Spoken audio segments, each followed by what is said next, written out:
Hello everyone, welcome to the invisible aspirant YouTube channel. आज हम यहाँ से अपना इकोनॉमिक्स के लेक्चर स्टार्ट करेंगे। UPSC prelims point of view से जो भी इम्पोर्टेंट है इकोनॉमी में, हम वो पढ़ने जा रहे हैं। नाउ अब सोर्स हमारा क्या रहने वाला है, आप किसी भी कोचिंग मटेरियल को पढ़ सकते हो या फिर आपने जो भी बुक रेफ़र की है वो पढ़ सकते हो। बेसिकली ये वीडियो, ये लेक्चर सीरीज़ जो भी रहेगी यूपीएससी प्रीलिम्स 2024 के स्पेसिफिक रहेंगी और प्रीलिम्स पॉइंट ऑफ व्यू से हम इसको साथ में पढ़ेंगे। तो आपको कोशिश करना है कि आप इसको ध्यान से सुने, लेक्चर को ध्यान से सुने और कोशिश करें कि नोट्स उसमें से बना लें। नाउ बेसिक्स अगर हम इकोनॉमिक्स का देखें तो हाउ टू स्टार्ट इकोनॉमिक्स, तो इसका ओरिजिन जो है, अगर हम किसी भी सब्जेक्ट को जानें तो उसकी डेफिनेशन में सबसे अच्छे पता रहनी चाहिए।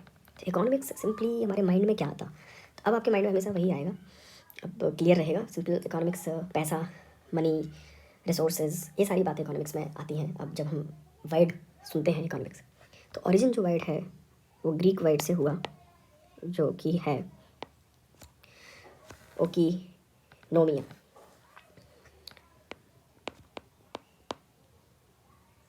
ओकिनोमिया is a Greek word which means economics in Greek term. इसका ओरिजिन यहाँ से हुआ, जिसका अगेन मतलब क्या होता है ये जानना बहुत ज़्यादा ज़रूरी है समझने के लिए। इसका मतलब होता है हाउस होल्ड मैनेजमेंट। सो इकोनॉमिक्स का मतलब क्या हो गया अभी, हाउस होल्ड मैनेजमेंट। इसलिए ग्रीक फिलोसफर, आपने नेम सुना होगा एरिस्टोटल का। एरिस्टोटल ने कहा है कि इकोनॉमिक्स के बारे में,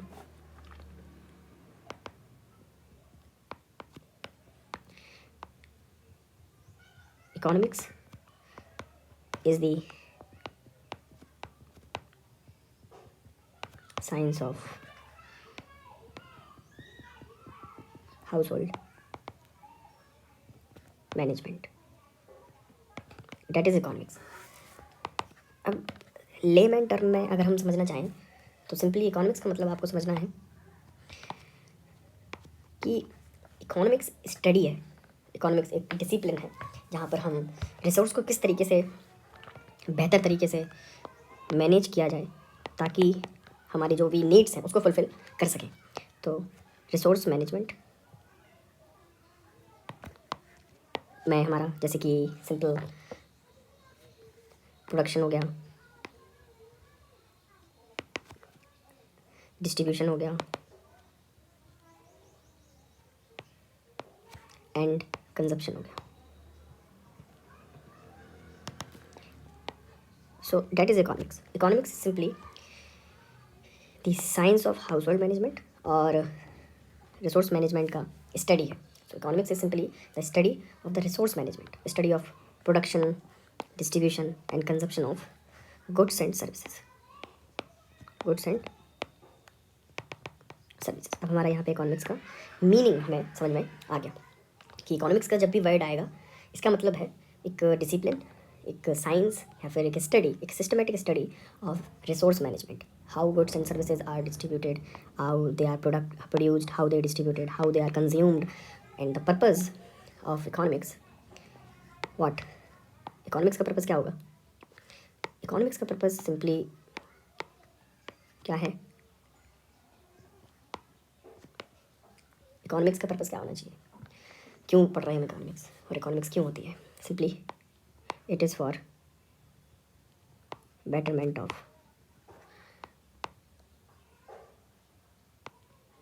human life.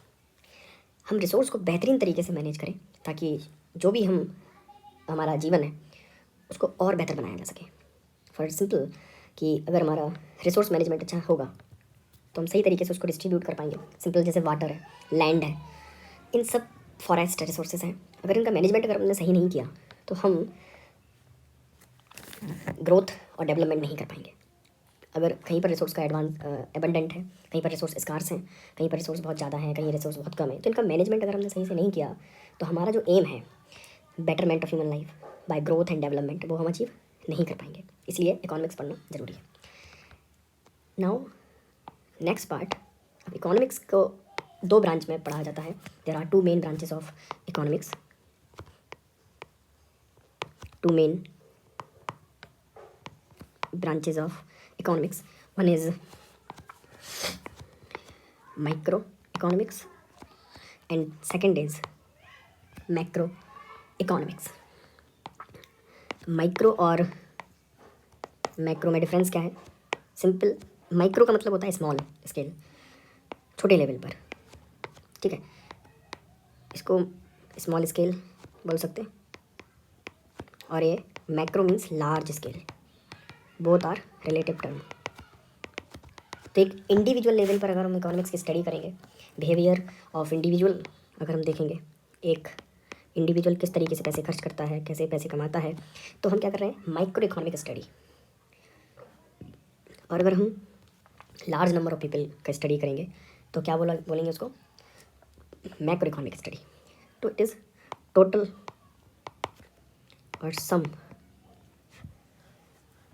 Of individuals and all. So that is difference between micro and macroeconomics. Now there are some basic laws within the economics. Laws of economics जिसे हम बोल सकते हैं. फर्स्ट लॉ ऑफ इकोनॉमिक्स अगर हम बात करें वो है law of demand. First is law of demand. Law of demand क्या कहता है? इट स्टेट सिंपली दैट, तो हम बात कर रहे थे लॉ ऑफ डिमांड की.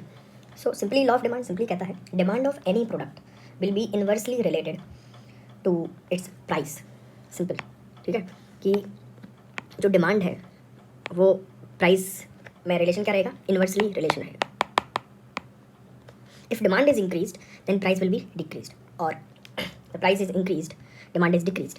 तो इकोनॉमी में होता है, मार्केट का सिस्टम सिंपल ये रहे, अगर इनकम हमारा सेम है, लोगों के पास में पैसा सेम है, उनका टेस्ट सेम है, उनकी चॉइस सेम है, तो simple the demand of any product will be inversely related to the price of product. अगर कोई फ़ोन है, ठीक है, आप एक फ़ोन खरीदते हो और उसकी प्राइस अगर कम होती है, जैसे आईफोन मान लीजिए सस्ता कर दिया अगर एप्पल ने, तो क्या होने वाला है? इसकी प्राइस कम हुई है अगर, तो डिमांड क्या होगा? बढ़ेगी कि कम होगी? बढ़ जाएगी. It's demand will be increase. That is the law of demand. Simple. Second अगर हम बात करें लॉ की, तो जो सेकंड लॉ है वो है law of supply. Law of supply क्या कहता है? Law of supply simply state that supply of product is positively related to the price of the product. जो सप्लाई है वो पॉजिटिवली रिलेटेड है और directly proportional to its price. Again इन सारे लॉ का एक ही कंडीशन है, हमेशा याद रखना है. Every law is applicable in the market and the economy if and only if all other conditions are constant, all other factors of the economy are constant. जैसे प्राइस और सप्लाई को छोड़कर, जैसे डिमांड कांस्टेंट है, income लोगों की constant है, choice constant है, सप्लाई और प्राइस में क्या रिलेशन रहेगा? वो डायरेक्ट रहेगा.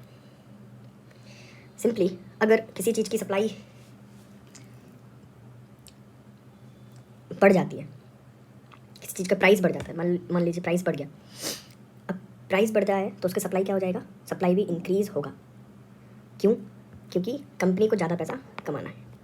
प्राइस अगर बढ़ेगी तो इंक्रीज प्रोडक्शन बढ़ाएगा, जिससे सप्लाई भी इंक्रीज़ हो जाएगा. तो लॉ ऑफ सप्लाई कहता है supply is positively related to the price. Now third law is diminishing marginal utility. So these are the two law. Law of demand हमने देखा कि लॉ ऑफ डिमांड कहता है कि अगर किसी भी चीज़ की प्राइस बढ़ जाएगा, उसका डिमांड कम हो जाएगा मार्केट में. सिंपल है, कभी प्याज महंगी हो जाती है मार्केट में, कभी टमाटर महंगे हो जाते हैं. तो हमने देखा होगा हमारे जहाँ पर हम 1 किलो सब्जी खरीदते हैं, 1 किलो टमाटर खरीदते हैं घर के लिए, तो हम आधा किलो खरीदना स्टार्ट कर देंगे, इस तरीके से. और लॉ ऑफ सप्लाई कहती है कि सप्लाई और प्राइस में रिलेशन पॉजिटिव रहता है. जिस तरीके से प्राइस बढ़ रही है तो उसकी सप्लाई भी बढ़ती चली जाएगी, क्योंकि कंपनी समझेगी उसका कंजप्शन बढ़ रहा है तो उसका प्रोडक्शन बढ़ेगा, प्रोडक्शन से सप्लाई बढ़ चली जाएगी. नेक्स्ट जो कुछ टर्मिनोलॉजी है, कॉन्सेप्ट हैं, अब हमें वो समझने हैं. Next concept is diminishing marginal utility. What is diminishing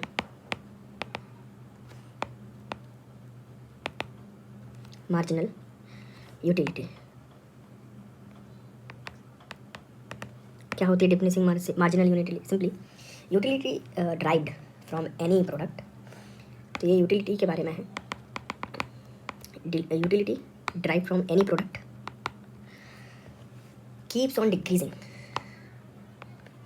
with consumption of successive units of product. इसे बोलेंगे हम डिमिनिशिंग मार्जिनल यूटिलिटी। अगर आम भाषा में अगर मैं आपको समझाऊँ, आपने एक मोबाइल परचेज़ किया, ये न्यू फ़ोन है, अब आपने इसका यूज़ किया,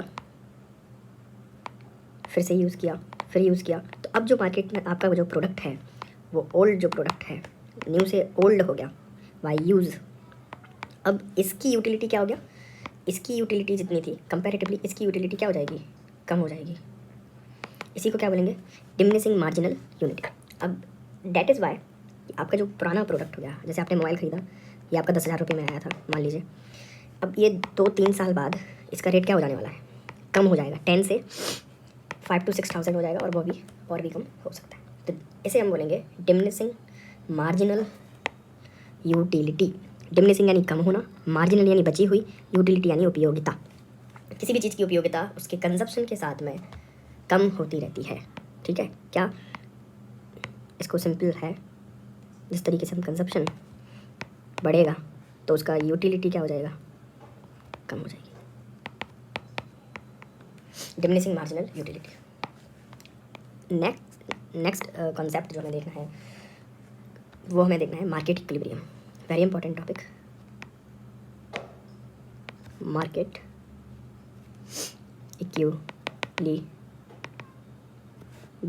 अब इक्विलिब्रियम साइंस वाले स्टूडेंट समझ सकते हैं कि कोई भी एक बैलेंस स्टेट है उसे हम इक्विलिब्रियम बोलते हैं। इक्विलिब्रियम का मतलब समझ इस तरीके से, ये चीज़ बैलेंस है तो अभी गिर नहीं रही है। अगर हम इस इक्विलिब्रियम को तोड़ना चाहते हैं तो यहाँ पर हमें वेट बढ़ाना पड़ेगा। अगर हमने यहाँ पे वेट ज़्यादा कर लिया तो क्या हो जाएगा, ये इस तरीके से बन जाएगा। तो इक्विलिब्रियम का मतलब होता है बैलेंस। नाउ मार्केट बैलेंस और मार्केट इक्विलिब्रियम का मतलब क्या है, simple, it is the point eight which a complete match हो रहा है इसको। तो इक्विलिब्रियम क्या है, एक वह पॉइंट है मार्केट का यहाँ पर कंप्लीट मैच होगा, किस चीज़ों का,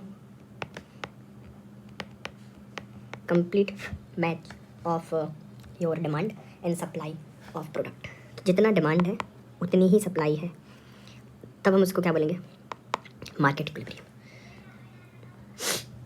फॉर एग्जांपल, मार्केट में 10 मोबाइल फ़ोन की डिमांड है और मार्केट में सप्लाई भी 10 मार्केट का मोबाइल फ़ोन का है, तो ये से हम क्या बोलेंगे, मार्केट इक्विलिब्रियम में है। नॉर्मल फंक्शन करेगा मार्केट, कोई भी डिसरप्शन यहाँ पे नहीं होने वाला।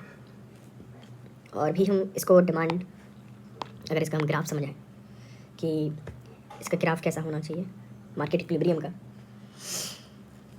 जो वाई एक्सेस है यहाँ पर प्राइस है और एक्स एक्सेस है किसी भी चीज़ की क्वांटिटी है और डिमांड्स। इक्विलिब्रियम क्या होगा, जहाँ पर जिस प्राइस पर क्वांटिटी सेम हो, जितनी डिमांड उतनी सप्लाई, इक्विलिब्रियम। ठीक है, मान लीजिए अगर सप्लाई बढ़ जाती है, डिमांड कम हो जाती है, तो ये फिगर क्या करेगा, डिसरप्शन।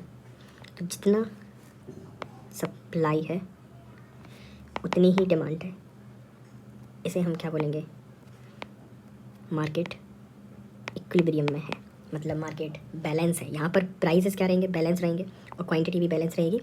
बहुत सडन इन्फ्लेशन टाइप का नहीं दिखने वाला है, क्योंकि डिमांड नहीं बढ़ेगी, सप्लाई है, जितना डिमांड उतना सप्लाई, वेल फंक्शन करेगा हमारा मार्केट। तो that is the concept of market equilibrium, कि एक वह पॉइंट जहाँ पर डिमांड जितनी है उतनी ही सप्लाई है, इसको हम क्या बोलेंगे, मार्केट इक्विलिब्रियम। कैसे याद रख सकते हो, इक्विलिब्रियम का मतलब होता है जहाँ पर बैलेंस बनाए, तो इस डायग्राम को आप याद रख सकते हो। नाउ अब हम समझते हैं कि ब्रांचेस ऑफ इकोनॉमी, जो हमने समझा था, माइक्रो इकोनॉमी और मैक्रो इकोनॉमी। जो माइक्रो इकोनॉमी होता है हम पहले पढ़ चुके हैं कि जो माइक्रो है, माइक्रो इकोनॉमी का मतलब है एक हम इंडिविजुअल लेवल पे इकोनॉमिक्स का स्टडी कर रहे हैं। इंडिविजुअल इकोनॉमिक्स का मतलब इंडिविजुअल लेवल पे हम स्टडी करेंगे, वेयर एज मैक्रो हमने देखा एक लार्ज स्केल पर हम इकोनॉमिक्स की स्टडी करेंगे, उसे हम बोलेंगे macro economy. Relatively big quantity. अब यहाँ पर क्या होगा, हम यहाँ पर पढ़ेंगे एग्रीगेट डिमांड।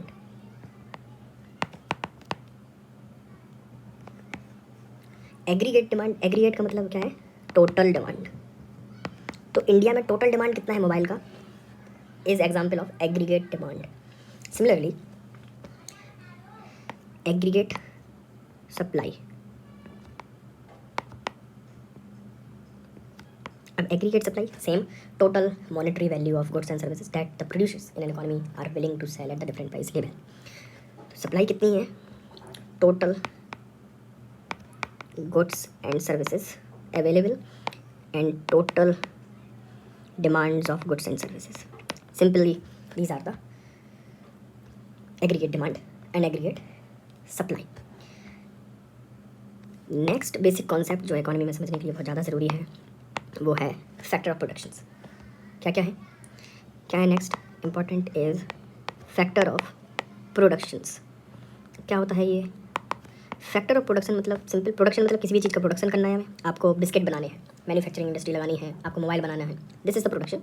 अब इस प्रोडक्शन में हमें कौन कौन सी चीज़ें चाहिए पड़ेंगी उसको हम फैक्टर बोलेंगे। ओवरऑल फैक्टर्स कौन कौन से हमें चाहिए पड़ेंगे किसी भी फैक्टर ऑफ प्रोडक्शन करने के लिए, वो हम बोलते हैं फैक्टर ऑफ प्रोडक्शन। तो आप 2 मिनट के लिए इसको पॉज करिए, स्टॉप करिए वीडियो को और सोचिए अपने मन में कि अगर आप एक इंडस्ट्री लगाने जा रहे हैं, आप कोई भी काम करना स्टार्ट करते हैं इकोनॉमी में, कोई भी काम करोगे तो क्या क्या आपको ले चाहिए पड़ेगा, ओवरऑल उनको क्या बोलेंगे हम। सबसे पहले हमें किसी भी इंडस्ट्री को लगाने के लिए, फैक्ट्री को लगाने के लिए, कंपनी को एस्टेब्लाइज करने के लिए एक स्पेस चाहिए, एक जगह चाहिए, और इसी को हम इकोनॉमिक्स टर्म में बोलते हैं land. First factor of production is land. All natural resources, यहाँ पर हम क्या मान के चलेंगे, all natural resources, for example soil, water, forest, mountain etcetera, these all are the example of land. आया याद, समझ में आ गया। फर्स्ट फैक्टर ऑफ प्रोडक्शन होता है लैंड। आपको नेचुरल रिसोर्सेज की ज़रूरत पड़ेगी और जो इसकी कॉस्ट आप दोगे वो किस में दोगे, रेंट में, खरीदोगे, किराए पर लोगे, कुछ भी हो उसको हम रेंट बोलेंगे। सारे नेचुरल रिसोर्सेज के लिए हमने जो भी कॉस्ट बियर की उसके क्या बोलते हैं, rent. Now second factor of production is labour. अब हमारे पास स्पेस था, नेचुरल रिसोर्सेज आ गया, अब इस नेचुरल रिसोर्सेज को करना क्या है, इसका काम करना पड़ेगा, इसको उठाना पड़ेगा, रखना पड़ेगा, कुछ और सेप चेंज करना पड़ेगा, इसलिए हमें क्या चाहिए, लेबर। इसमें क्या आएगा हमारा, फिजिकल और मेंटल एफर्ट।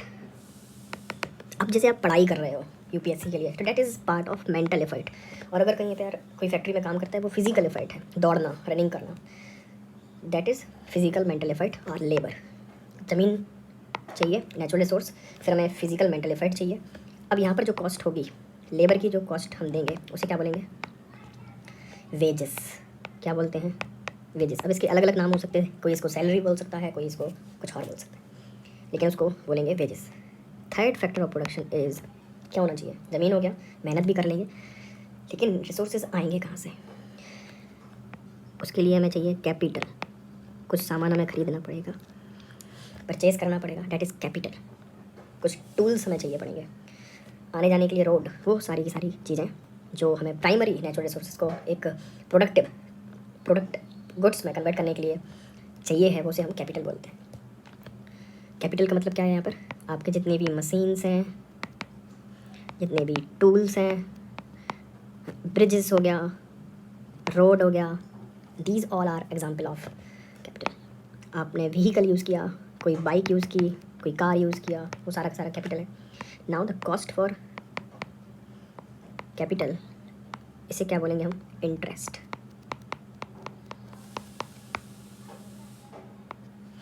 कैपिटल से आपको क्या मिलेगा, इंटरेस्ट। अब आप कहें सर मेरा खुद का कैपिटल है और मैंने अपने पैसे से ही ये सारी चीज़ें खरीद ली हैं, बना ली हैं, तो इनसे लेकिन रेम्यूनरेशन फिर आपको ही मिलेगा, लेकिन आपको दिखेगा नहीं, इसलिए कैपिटल से जो कॉस्ट है उसको इंटरेस्ट बोलेंगे। Fourth and last factor of production is what, सोचो, हमारे पास ज़मीन है, हमने मेहनत करने वाले लोगों को ले लिया, फिजिकल मेंटल एफर्ट भी है हमारे पास, लैंड है, लेबर है, कैपिटल है, लेकिन प्रोडक्शन करने के लिए एक और चाहिए। फॉर एग्जांपल करना क्या है, कैसे करना है, कौन बताएगा ये सारी बातें? मार्केटिंग करनी पड़ेगी, बेचने के लिए स्किल चाहिए पड़ेगा। These are under human resource और entrepreneur. Factor of production, fourth factor of production is entrepreneur. Entrepreneur का मतलब सिंपल है, risk taking ability. Risk taking ability क्या करेगा? जो लैंड को, जो लेबर को, जो कैपिटल को, सबको मैनेज करे और फिर प्रोडक्शन को लीड करे, वो क्या कहलाएगा? एंटरप्रेन्योरशिप और entrepreneur. These are the four factor of productions we need: land, labor, capital and entrepreneur. Now the cost or remuneration of entrepreneur is, क्या मिलेगा इससे? प्रॉफिट मिलेगा। इसलिए बिजनेस जो करते हैं उन्हें क्या मिलता है? प्रॉफिट, क्योंकि वो रिस्क लेते हैं किस चीज़ की? लैंड की, लेबर, कैपिटल, इन सब को मैनेज करने वाला एंटरप्रेन्योरशिप होता है। और इसी की स्किल को क्या बोलते हैं? That skill is known as entrepreneur, entrepreneurship. These are the profit. तो फैक्टर ऑफ प्रोडक्शन बहुत बेसिक कॉन्सेप्ट आपको याद रखना पड़ेगा। कभी भी इकोनॉमिक्स पढ़ेंगे तो टर्म आएगा बार बार, इसलिए याद रखें। 4 factor of production are there: land, labour, capital and entrepreneur. These are the factor production. Land के लिए हम रेंट देते हैं, लेबर के लिए वेजेस देते हैं, कैपिटल के लिए हम इंटरेस्ट देते हैं, एंटरप्रेन्योर के लिए प्रॉफिट देते हैं। ये आपको याद रखना चाहिए। ये फर्स्ट लेक्चर हमारा यहीं तक रहेगा। नेक्स्ट जो बाकी के कॉन्सेप्ट हैं हम नेक्स्ट वीडियो में पढ़ेंगे। Thanks for watching this video. Please do subscribe and support. All the best.